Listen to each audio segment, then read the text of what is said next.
Saya jurnalis di sebuah radio swasta, kalau boleh saya sebutkan di Suara Surabaya, Pak. Saya berperan sebagai seorang penyiar, dari penyiar saya di marketing, di manajer marketing. Setelah itu sekarang saya banyak memberi materi atau bisa dikenal sebagai trainer ya, trainer public speaking dan juga personal development.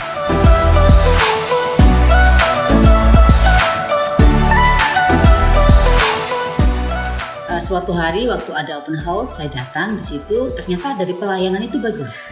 Dan saya tidak menyangka, saya ketemu langsung dengan ownernya gitu ya, saya nggak nyangka.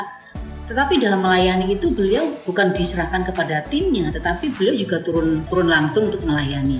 Terus yang pertama saya jatuh cinta itu dengan taman, jujur ya, dengan tamannya. Jadi dengan taman itu saya jatuh cinta karena saya tidak ingin mempunyai rumah yang full bangunan, tapi harus ada ruang terbuka hijau yang itu adalah bagus untuk kesehatan kami di keluarga. Saya bisa bersyukur Grand Harvest itu dengan surroundingsnya, dengan tatanannya yang masih dalam on progress itu sudah memberikan nuansa positif buat saya. Yang kedua yang saya rasakan bahwa sejak kami tinggal di sini, hiruk pikuk kami sebagai suami istri itu semakin deras. Artinya lancar saja gitu ya. Bisnis juga lancar, studi juga lancar, istri saya juga alhamdulillah moodnya juga terjaga. Dan mungkin sesuai dengan jargonnya Grand Harvest, where bright future begins gitu ya. Kelihatannya di sini nampaknya ya.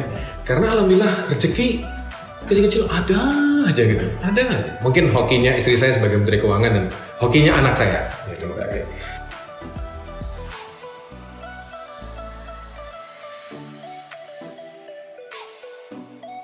Sebagai orang media, saya tuh beberapa kali membaca iklan-iklan dari tempat lain. Oke, bagus.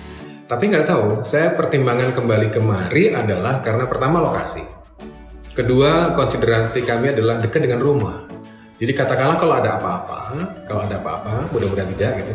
Jarak antara tempat kerja kantor kami dengan rumah itu nggak jauh, sehingga kami bisa menikmati suasananya dengan maksimal. Tidak harus, ya kita tahu Surabaya seperti apa, kita nggak tahu 10-15 tahun kemudian Surabaya trafiknya seperti apa. Ya enak aja sih, lokasinya satu tempat, satu lokasi, aksesnya juga gampang.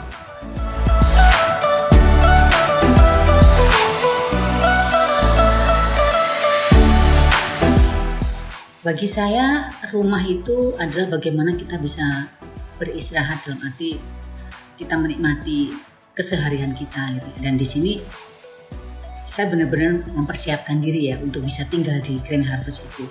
Kita harus berupaya bagaimana kita bisa memanjakan diri kita, dan rumah adalah tempat di mana kita menikmati hidup.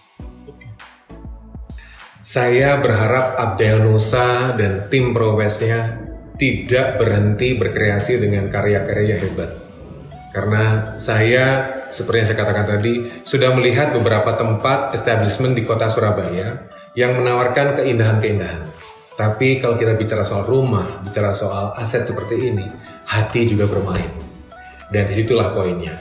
Abdel Nusa sudah merebut hati kami, Prowes juga sudah merengkuh hati kami. Mudah-mudahan ini bisa terus dipertahankan, keep up the good work, dan tetap hangat.